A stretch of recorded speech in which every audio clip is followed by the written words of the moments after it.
Banking का मतलब होता है ट्रस्ट। मिडिल क्लास फैमिलीज अपनी पूरी लाइफ की सेविंग बैंक में इसलिए रखती है क्योंकि उन्हें लगता है कि पैसा बिल्कुल सेफ है। हर महीने सैलरी अकाउंट में आती है, घर का ईएमआई ऑटोमेटिकली कट जाता है, एफडीज बनती है जिसमें आप अपना पैसा लॉक करके अच्छा इंटरेस्ट कमा सकते हो, और हम सब ये सोचते हैं कि बैंकिंग सिस्टम स्टेबल है और कोई प्रॉब्लम नहीं होगी। लेकिन मार्च 2020 में एक अनाउंसमेंट ने पूरी बिलीफ को हिला दिया। अरे सर, कल सैलरी ट्रांसफ़र हुआ रात में और अभी मैं न्यूज़ देख कर के आ रहे हैं कि होली कैसे मनेगा। वो पैसा विड्रॉल करने के लिए आए हैं, किसी एटीएम से विड्रॉल हो नहीं रहा है। पर्सनल निकालना था और 9 साल से मेरा सैलरी अकाउंट है। अब इस सिचुएशन 9 बजे मैं खड़ा हूँ, अभी सर्वर डाउन है, पैसा मेरे पास घर पे नहीं है। आरबीआई ने यस बैंक पर मोरेटोरियम लगा दिया। The moratorium was announced on Thursday, 5th of March. Moratorium का मतलब है कि बैंक टेम्पररी फ्रीज हो गया है। अब आप अपना पैसा नहीं निकाल सकते। विड्रॉल लिमिट थी सिर्फ 50,000 रुपये। That depositors cannot withdraw more than 50,000 rupees. मतलब अगर आपके अकाउंट में 10 लाख भी थे तो भी आप सिर्फ 50,000 रुपये ही निकाल सकते थे। सडनली लोग एटीएम मशीन्स के बाहर लंबी लाइंस में खड़े थे, डेस्परेट अपना पैसा निकालने के लिए। स्मॉल बिजनेसेस और कंपनीज का रेगुलर पेमेंट कम्प्लीटली अटक गए। सर जोरी तो बहुत तरह का, भी एक आदमी को 2 लाख कैश देने का था। वे सप्लायर्स को पैसा नहीं दे सकते थे, एम्प्लॉयज़ को सैलरी नहीं दे सकते थे। शेयर प्राइजेस जो कभी 400 रुपये के ऊपर था वो क्रैश करके 12 रुपये पे आ गया। ये कोई छोटा कोऑपरेटिव बैंक नहीं था जो सिर्फ एक छोटे एरिया में काम करता हो। ये इंडिया का एक फास्ट ग्रोइंग प्राइवेट बैंक था जिसे मीडिया चैनल्स ने next big banking success story बोला था। 2017 तक इसका मार्केट वैल्यूएशन पीक पर था। The fourth largest private bank of India. पर सिर्फ कुछ सालों में ये पूरा सिस्टम कोलैप्स हो गया। सवाल सिंपल है लेकिन बहुत अनकंफर्टेबल है। कैसे एक प्रॉफिटेबल बैंक जो रैपिडली ग्रो कर रहा था वो स्लो मोशन में कोलैप्स तक पहुंच गया? क्या गलती थी? मैनेजमेंट का फेलियर था, बड़े बड़े लोगों का कनेक्शन था, या फिर एक सिस्टमिक रिस्क था जो सरफेस के नीचे क्वाइटली बिल्ड हो रहा था और किसी ने नोटिस नहीं किया? ये स्टोरी है ग्रोथ की, फास्ट ग्रोथ की, और उस ग्रोथ के अंदर छुपे हुए कनेक्शन की। यस बैंक की शुरुआत 2004 में हुई थी। ये वो वक्त था जब इंडिया अपनी इकोनॉमी के दरवाजे विदेशी इन्वेस्टमेंट और नई प्राइवेट बिजनेसेस के लिए खोल रहा था ताकि देश में पैसा और काम दोनों बढ़े। राणा कपूर और अशोक कपूर ने इस बैंक को इस सोच के साथ शुरू किया था कि ये एक ऐसा मॉडर्न और टेक फ्रेंडली बैंक होगा जो पुराने सरकारी बैंक के मुकाबले कहीं ज़्यादा फास्ट डिसीजन लेगा और फटाफट लोन बांटकर मार्केट में तेज़ी से अपनी जगह बनाएगा। 2000s के बीच का वो वक्त था जब इंडिया की इकोनॉमी बहुत तेज़ी से बढ़ रही थी।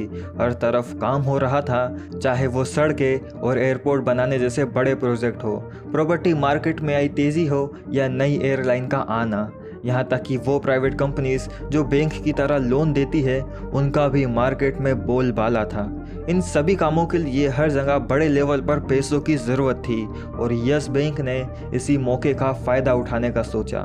जहाँ सरकारी बैंक थोड़ा संभल कर चलते थे और लोन देने में काफ़ी वक्त लगाते थे, वहीं यस बैंक ने अपनी रफ्तार दिखाई और बड़े बड़े लोन्स फटाफट अप्रूव करने शुरू कर दिए।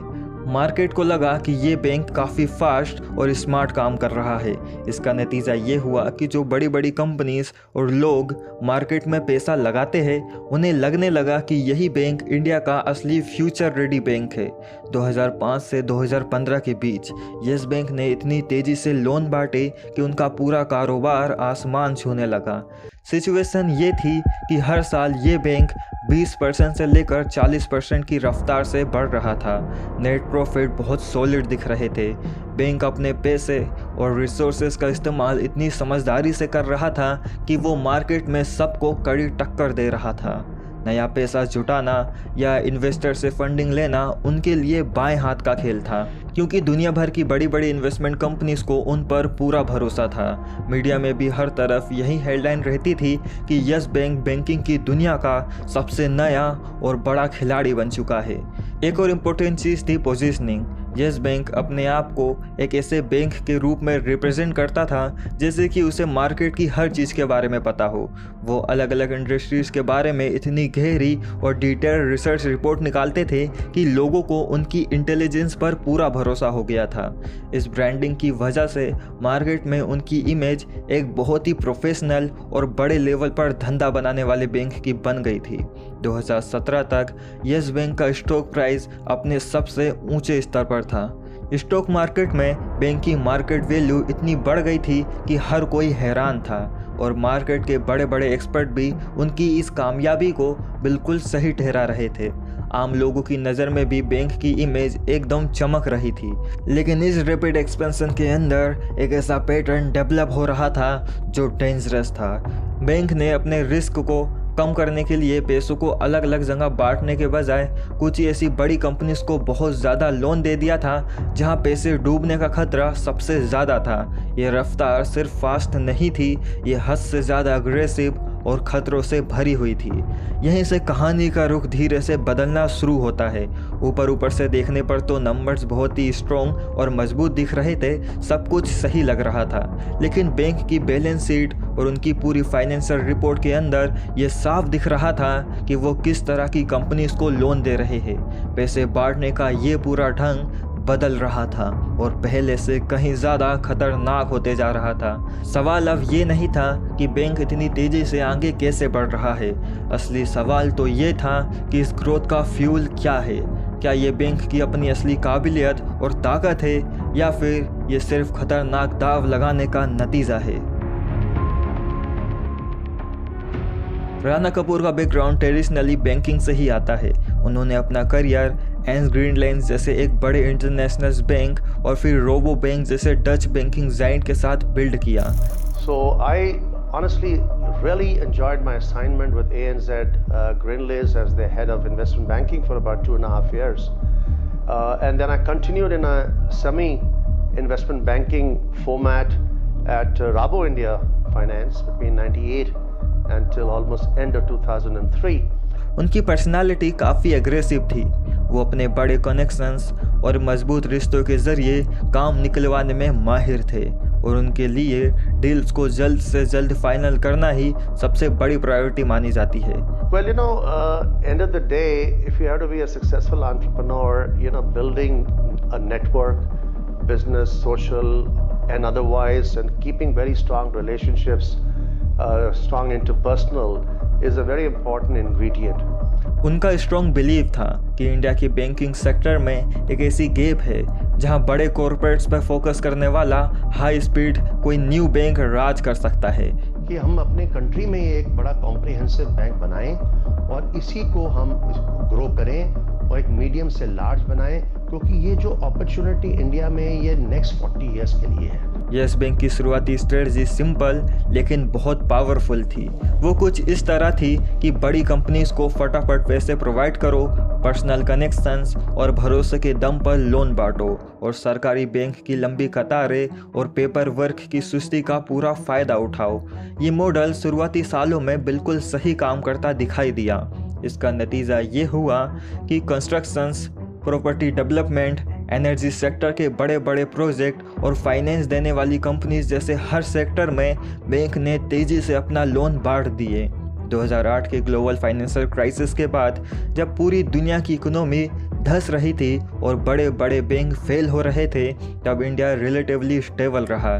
जब बाकी बैंक डर के मारे लोन देने में हिचकिचा रहे थे, यस बैंक ने अपनी रफ्तार और बढ़ा दी। 2008-9 में हवाइयाँ उड़ गई थी अंतर्राष्ट्रीय बैंक्स की। भारत में भी लोगों ने स्लो डाउन का काफ़ी बड़ा सामना किया, लेकिन you come out with flying colours. 2010 के बाद उनका कारोबार हर साल 30% से 40% की तेज़ी से बढ़ने लगा, जो बैंकिंग इंडस्ट्री के एवरेज से बहुत ज़्यादा था।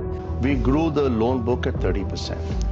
इन्वेस्टर्स ये देखकर बहुत हैरान पर खुश थे, क्योंकि उन्हें लग रहा था कि इस तेज़ी का मतलब है आगे चलकर होने वाला मोटा मुनाफा। लेकिन उनके लोन देने के मॉडल में एक बहुत बड़ा खतरा छुपा था, और वो था अपना सारा पैसा कुछ ही गिने चुने सेक्टर्स में लगा देना, बजाय उसे अलग अलग जगह बांटने के। बैंक ने अपना बहुत बड़ा हिस्सा उन इंडस्ट्रीज में झोंक दिया जो पहले से ही काफ़ी मुश्किल फेज से गुजर रहे थे। बड़े कंस्ट्रक्शन प्रोजेक्ट और हाई रिस्की लोन बांटने में यस बैंक का नाम हर तरफ गूंजने लगा, और वो इस फील्ड का सबसे बड़ा खिलाड़ी बनकर उभरा। जब IL&FS जैसे ग्रुप को फंडिंग मिल रही थी, यस बैंक एक्टिव लेंडर था। जब DHFL जैसे घर बनाने के लिए लोन देने वाली कंपनीज एग्रेसिवली मार्केट में अपना दबदबा बना रही थी, यस बैंक उनके साथ भी पूरी तरह खड़ा था। एविएशन सेक्टर में देश की सबसे बड़ी एयरलाइन में से एक जेट एयरवेज को भी उन्होंने काफ़ी बड़ा लोन दिया था। इतना ही नहीं, सुभाष चंद्रा का एसल ग्रुप जैसे बड़े मीडिया और इंफ्रास्ट्रक्चर कारोबार के साथ भी उनका गहरा रिश्ता बन चुका था। ऊपर से देखने पर तो ये लग सकता था कि बैंक ने अलग अलग जगह पैसे लगाए हैं, लेकिन असलियत में ये एक ऐसा जाल था जहां सब एक दूसरे से जुड़े हुए थे। सोच ये थी कि अगर एक इंडस्ट्री सुस्त भी पड़ी तो दूसरी उसे संभाल लेगी, लेकिन जब पूरी इकोनॉमी ही सुस्त पड़ने लगती है तो आपस का ये कनेक्शन एक बड़ा खतरा बन जाता है। बिल्कुल उन ताश के पत्तों की तरह, जहां एक गिरा तो डोमिनो इफेक्ट की वजह से बाकी सब भी एक एक करके गिरने लगते हैं। 2015 से 2017 के बीच यस बैंक की इमेज अपने पीक पर थी। So our growth last year was 30% and we have reason to believe bank ने कई बार बड़े इन्वेस्टर्स से नया फंड जुटाने का काम कामयाबी से पूरा किया। दुनिया भर की बड़ी बड़ी विदेशी इन्वेस्टमेंट कंपनीज बैंक के साथ जुड़ी और उन्होंने अपना पैसा लगाया। So yes, my ex-partner Rabobank did come into Yes Bank. Media interviews में राणा कपूर बड़े कॉन्फिडेंस के साथ बैंक के फ्यूचर प्लान और ग्रोथ का मैप दिखाते थे। उनका मानना था कि इंडिया में बनते हुए इंफ्रास्ट्रक्चर और मिडिल क्लास लोगों का कंजप्शन पावर आने वाले वक्त का सबसे बड़ा मौका है। तो मुझे लगता है कि 2 साल में ये पूरा रिटेल बैंक बनेगा और ये 2020 तक हमारा नंबर 1 बिजनेस बनेगा। स्टॉक प्राइस लगातार ऊपर चढ़ते जा रहे थे। हर दिन हर वीक वैल्यू बढ़ रही थी। आम लोग जो अपनी छोटी मोटी सेविंग इन्वेस्ट करते हैं वो भी इसकी तरफ खींचे चले आ रहे थे। फाइनेंशियल न्यूज़ चैनल्स पर तो यस बैंक को अगला HDFC बताया जा रहा था, मतलब बैंकिंग की दुनिया की अगली सबसे बड़ी सक्सेस स्टोरी। लेकिन इस चमक धमक के बीच RBI ने उनके हिसाब किताब में कुछ बड़े डिफरेंस पकड़ने शुरू किए। अब सवाल ये था कि ये डिफरेंस किस बात का था। असल में यस बैंक दुनिया को जो डूबे हुए लोन्स की रिपोर्ट दे रहा था और RBI की जो रिसर्च रिपोर्ट थी यस बैंक के बारे में, उन दोनों में ज़मीन आसमान का फ़र्क था। सीधी बात ये थी कि यस बैंक अपने डूबे हुए कर्जों को रियलिटी से बहुत कम दिखा रहा था। शुरुआत में इस फ़र्क को बहुत छोटा दिखाया गया और लोगों का ध्यान भटकाने की कोशिश की गई। मार्केट ने भी इसे बस हिसाब किताब की एक छोटी मोटी टेक्निकल गलती मानकर इसे नज़रअंदाज कर दिया, क्योंकि हर 3 महीने में मुनाफा दिखाया जा रहा था। The journey has been absolutely fantastic. इसलिए किसी ने भी उन गहरी डार्क फाइनेंशियल प्रॉब्लम्स पर ध्यान नहीं दिया। सब बस इस कामयाबी का जश्न मनाने में इतने बिजी थे कि आने वाले तूफान को देख ही नहीं पाए। 2018 तक इंडिया का कॉर्पोरेट डेब्ट चरमराने लगा। जब IL&FS जैसी इतनी बड़ी कंपनी अचानक डूबी तो पूरी फाइनेंस मार्केट में किसी बड़े भूकंप जैसा झटका लगा। DHFL के पास अपने रोज़मर्रा का कारोबार चलाने के लिए कैश की भारी कमी हो गई और वो पैसा मैनेज नहीं कर पा रहे थे। जेट एयरवेज बंद होने की कगार पर खड़ी थी और एसल ग्रुप पर भी कर्ज का बोझ इतना बढ़ गया था कि उनके पास बैंक को पैसा लौटाने के लिए रकम ही नहीं बची। और सबसे ज़्यादा हैरानी की बात ये थी कि ये वही सारे बड़े नाम थे जिन्हें यस बैंक ने दिल खोल कर लोन दिए हुए थे। मार्केट को पहली बार यह एहसास हुआ कि अंधाधुन लोन्स देने का अंजाम बुरा भी हो सकता है। शेयर मार्केट में यस बैंक की कीमत में बहुत ज़्यादा उतार चढ़ाव दिखने लगा। जो एजेंसीज कंपनीज को रेटिंग लाइक क्रेडिट स्कोर और उनका रिपोर्ट कार्ड तैयार करती है, उनकी भाषा भी अब बदलने लगी थी और वो सवाल उठाने लगे थे। यहाँ तक कि जिन लोगों ने बैंक में अपना पैसा जमा कर रखा था उनके बीच भी एक हल्की सी टेंशन शुरू हो गई। हालांकि अभी तक कंडीशन पैनिक स्टेज पर नहीं पहुंची थी।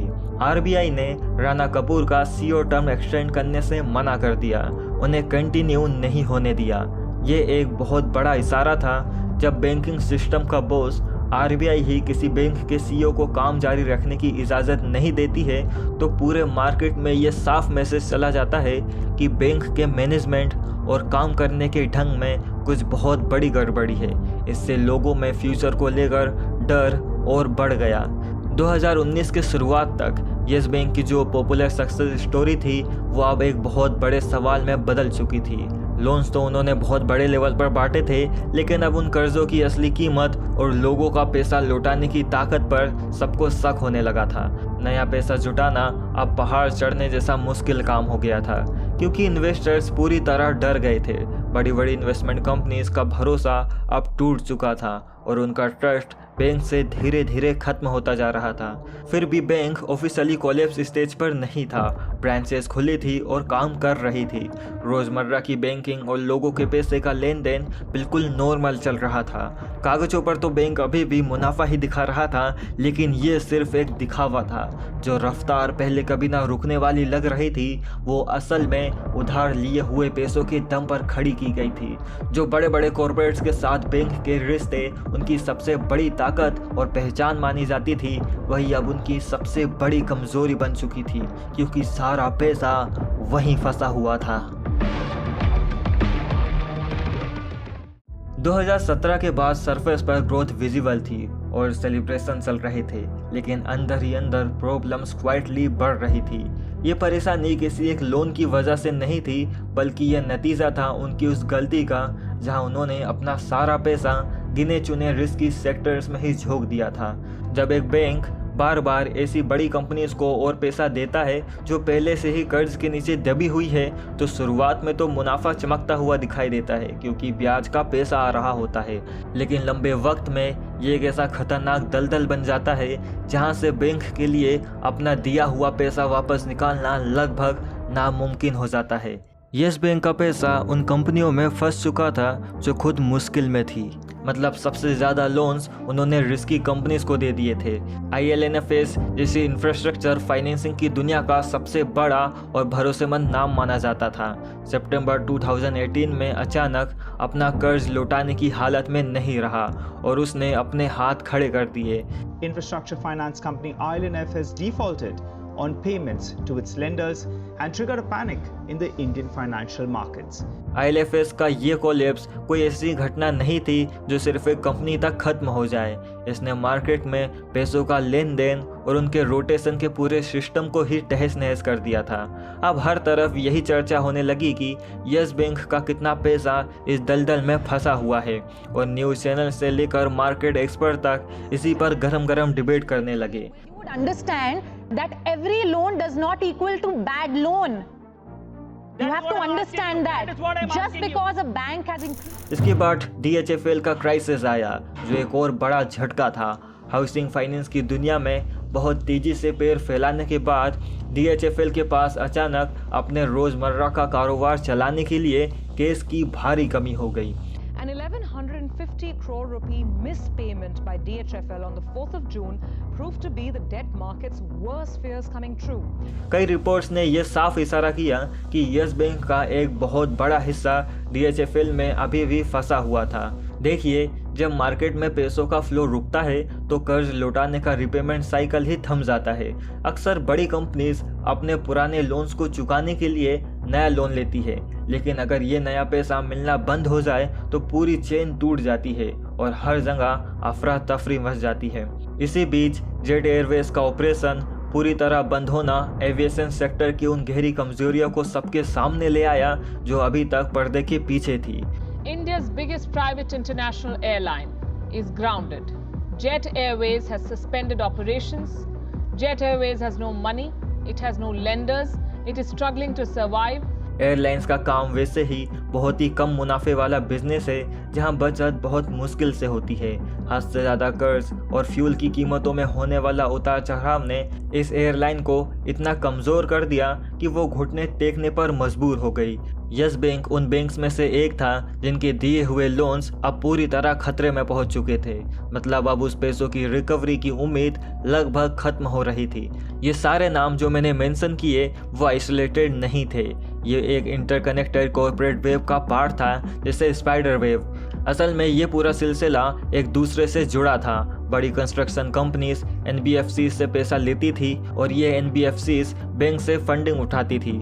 बैंक के पास ये पैसा हम जैसे आम लोगों की मेहनत की कमाई और सेविंग से आता था। ये पूरी चेन वक्त के साथ इतनी कमज़ोर हो चुकी थी कि अगर एक कड़ी भी टूटती तो पूरा ढांचा ढेर होना तय था। इस नाजुक मोड़ पर एक और बड़ा सवाल उठा कि बैंक अपने खराब कर्जों का हिसाब कैसे रख रहा है।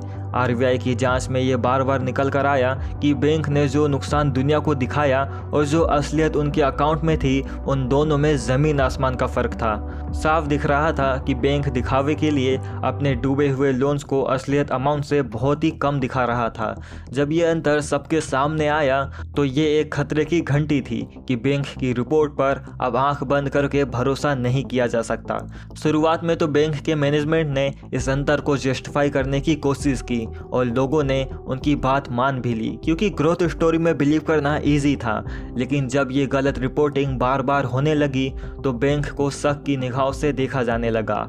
इन्वेस्टर्स अब सतर्क होने लगे थे और उन्होंने यस बैंक से अपना हाथ खींचना शुरू कर दिया। 2018-19 के दौरान यस बैंक का शेयर धीरे धीरे नीचे जाने लगा। पहले तो ये एक आम उतार चढ़ाव लग रहा था, जैसे मार्केट में होता रहता है, लेकिन जल्द ही सबको समझ आ गया कि ये परेशानी सिर्फ बाहरी नहीं है बल्कि बैंक की बुनियाद में ही है। बड़ी बड़ी इन्वेस्टमेंट कंपनीज और फंड्स ने यस बैंक से अपना पीछा छुड़ाना शुरू कर दिया और अपने शेयर बेचने लगे। रेटिंग देने वाली एजेंसीज ने भी अब बैंक को लेकर अपना नज़रिया बदल दिया था और साफ कह दिया था कि हालत अब ख़राब होने वाली है। बैंक के लिए नया पैसा जुटाना अब मरने जीने जैसा सवाल बन गया था। अपनी इस तेज़ी को बरकरार रखने के लिए उन्हें बाहर से नए पार्टनर और नए फंड्स की सख्त ज़रूरत थी। लेकिन जब लोगों का भरोसा टूट जाता है तो नया पैसा मिलना ना सिर्फ मुश्किल होता है बल्कि इन्वेस्टर्स बैंक में बहुत ज़्यादा हिस्सेदारी मांगने लगते हैं। जो लोग इन्वेस्ट करने की थोड़ी बहुत इंटरेस्ट दिखा भी रहे थे, वो हर बात पर क्लियरिटी मांग रहे थे। वो बैंक के दिए हुए हर एक लोन का पूरा हिसाब किताब बारीकी से चेक करना चाहते थे। ये पूरी इन्वेस्टिगेशंस इतनी गहरी और कॉम्प्लिकेटेड हो गई कि इसमें बहुत ज़्यादा वक्त लग रहा था और बैंक के पास वक्त की ही सबसे ज़्यादा कमी थी और पैसों की भी। इस पीरियड में बैंक की लीडरशिप पर भी सवाल उठ रहे थे, जिससे लोगों का विश्वास और टूट रहा था। आरबीआई ने राणा कपूर को बैंक में रहने का वक्त एक्सटेंड नहीं किया और उन्हें बैंक से बाहर जाने का रास्ता दिखा दिया। ऑफिशियली रीज़न ये दिया गया कि उनके काम करने का तरीका बैंक के नियम और तौर तरीकों के साथ मेल नहीं खा रहा था। लेकिन मार्केट ने इसे एक साफ इशारा समझ लिया कि आरबीआई यस बैंक के मैनेजमेंट से बिल्कुल भी खुश नहीं है। जिन बैंक की पूरी पहचान उनके मालिक या फाउंडर से ही होती है, वहां से अगर उन्हें ही हटा दिया जाए तो बैंक से जुड़े हर शख्स यानी स्टेक होल्डर्स का मन में डर और घबराहट पैदा हो जाती है। राणा कपूर ही यस बैंक का सबसे बड़ा चेहरा था और बैंक की पहचान उनके ही नाम से थी। उनका aggressive growth narrative investors meeting में सबके लिए सबसे बड़ा अट्रैक्शन होता था और इन्वेस्टर्स उन पर आंख बंद करके भरोसा करते थे। अब जब उन्हें ही इस तरह ज़बरदस्ती बाहर कर दिया गया तो बैंक का भविष्य क्या होगा और आगे काम कैसे चलेगा, इस पर एक बहुत बड़ा सवाल लग गया। राणा कपूर के जाते ही यस बैंक की लीडरशिप चुनने का प्रोसेस बिल्कुल भी स्मूथ नहीं था। बहुत कंफ्यूजन था। कभी कोई टेम्पररी लीडर्स तो कभी नए बड़े इन्वेस्टर्स को लेकर तरह तरह की अटकलें और कभी किसी दूसरे बैंक के साथ जुड़ने की बातें। ये सब इतनी उलझ गए थे कि किसी को समझ नहीं आ रहा था कि बैंक किस दिशा में जा रहा है। कोई क्लियर रास्ता नज़र नहीं आ रहा था। बैंक में जमा लोगों के पैसे पर भी अब धीरे धीरे प्रेशर दिखने लगा। जो बड़ी बड़ी कंपनीज बैंक में अपना पैसा रखती है वो खतरे को लेकर बहुत चौकन्नी रहती है, क्योंकि वो पैसा उनके रोज़मर्रा के कारोबार के लिए बहुत ज़रूरी होता है। अगर बैंक की इमेज थोड़ी भी ख़राब होती है तो वो बिना वक्त लगाए अपना पैसा निकाल कर किसी और सिक्योर बैंक में शिफ्ट कर देती है। वहीं हम जैसे आम लोग थोड़ा देरी से रिएक्ट करते हैं, क्योंकि हमें हर बारीकी की जानकारी नहीं होती। लेकिन हर न्यूज़ चैनल पर वही खबरें चलने लगती है और मीडिया कवरेज बहुत बढ़ जाती है तो ये हल्की सी फिक्र अचानक एक बड़ी घबराहट और पैनिक में बदल जाती है। 2019 के मिड तक मार्केट परसेप्शंस पूरी तरह चेंज हो चुका था। अब यस बैंक को लोग एक कामयाब सक्सेस स्टोरी की तरह नहीं बल्कि एक ऐसे खतरनाक खिलाड़ी के रूप में देख रहे थे जो बिना सोचे समझे रिस्की जगहों पर पैसा झोंक देता है। उनकी पूरी इमेज एकदम उलट चुकी थी। पूरे देश में कंपनीज के लिए कर्ज लौटाना अब मुश्किल होता जा रहा था। इकोनॉमी स्लो हो रही थी। सड़कें और एयरपोर्ट बनाने जैसे बड़े प्रोजेक्ट या तो देरी से चल रहे थे या बीच में ही अटक गए थे। प्रॉपर्टी बिजनेस में आई मंदी अब साफ दिख रही थी और काफ़ी पेनफुल थी। फाइनेंस देने वाली प्राइवेट कंपनीज के पास कैश की भारी कमी हो गई और मार्केट में पैसों का फ्लो लगभग रुक सा गया था। देश की ये बिगड़ती हुई माली हालत यस बैंक के लिए नाइटमेयर बन गई क्योंकि उसका पैसा हर तरफ फंसा हुआ था। इस बीच यस बैंक बार बार नए और बड़े पार्टनर्स जुड़ने की खबरें निकालता रहा ताकि लोगों में उम्मीद बनी रहे। मीडिया में भी लगातार फॉरेन इन्वेस्टर्स की खबरें चलती रही, लेकिन हर बार बात सिर्फ खबरों तक ही रह गई। सभी डील्स फाइनल होने से पहले ही एक एक करके टूटती रही।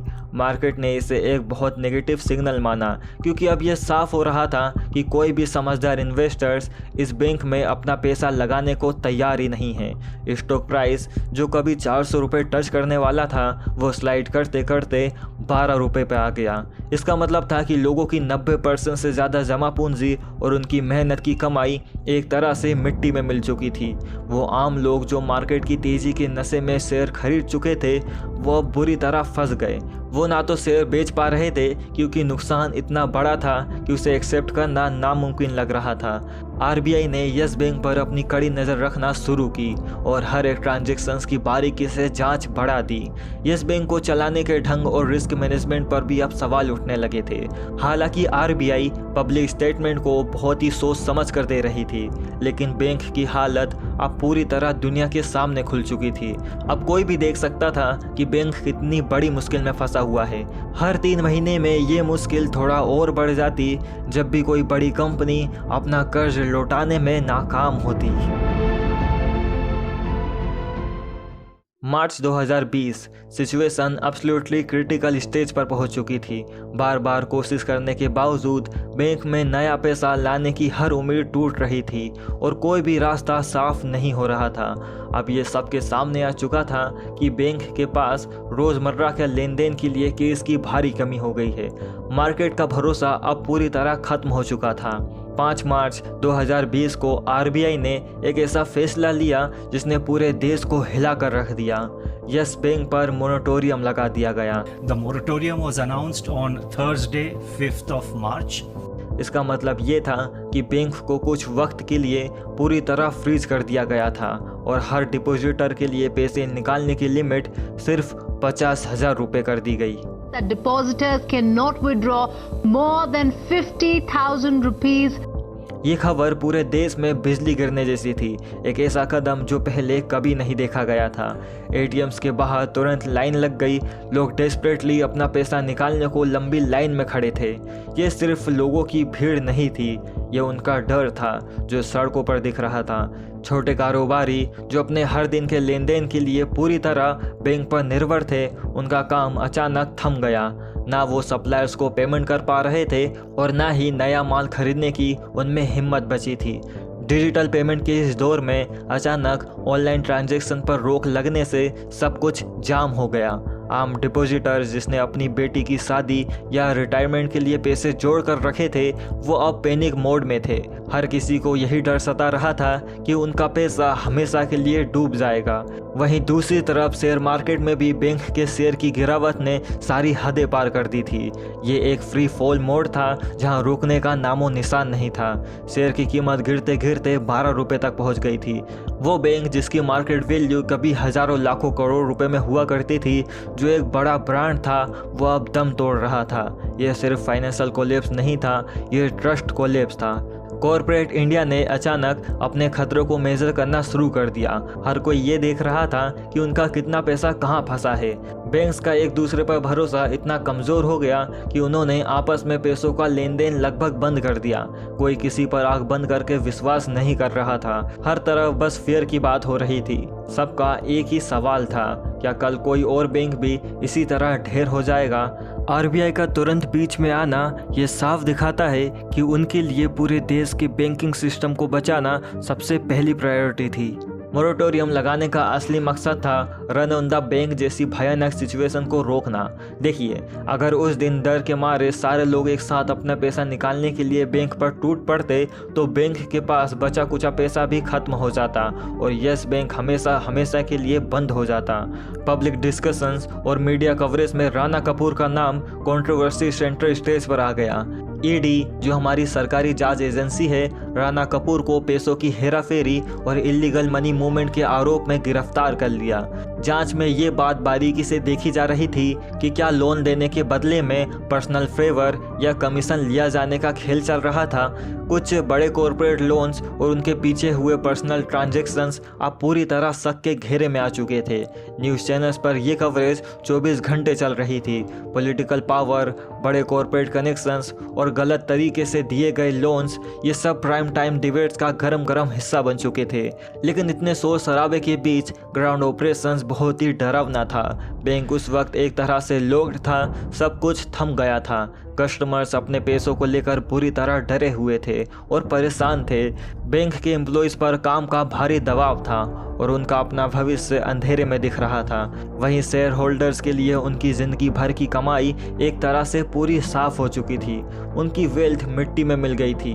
अब पूरे सिस्टम के सामने सबसे बड़ा सवाल ये था कि क्या ये बैंक को नया जीवन मिलेगा या इसे हमेशा के लिए बंद कर दिया जाएगा। सिचुएशन बिगड़ती देख आरबीआई ने बिना देरी किए इमरजेंसी मोड में क्विक रेस्क्यू मिशन स्टार्ट किया।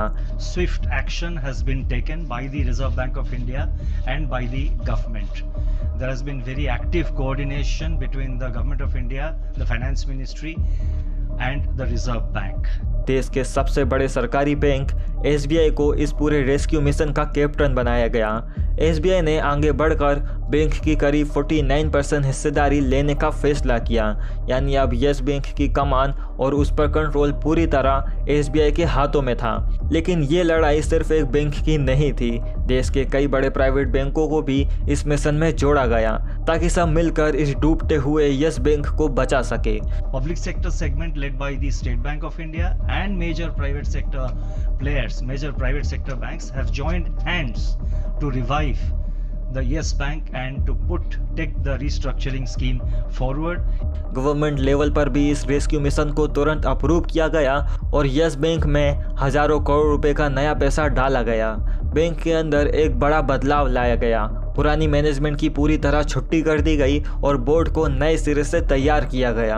उनकी जगह ऐसे एक्सपीरियंस और काबिल प्रोफेशनल्स को लगाया गया जो डूबते हुए कारोबार को वापस पटरी पर लाने में माहिर माने जाते थे। The new board will assume its position and the administrator will office of the administrator will cease to exist on 26th of March. 81 bonds की कीमत जीरो कर दी गई, जो एक हाईली कंट्रोवर्शियल डिसीजन था।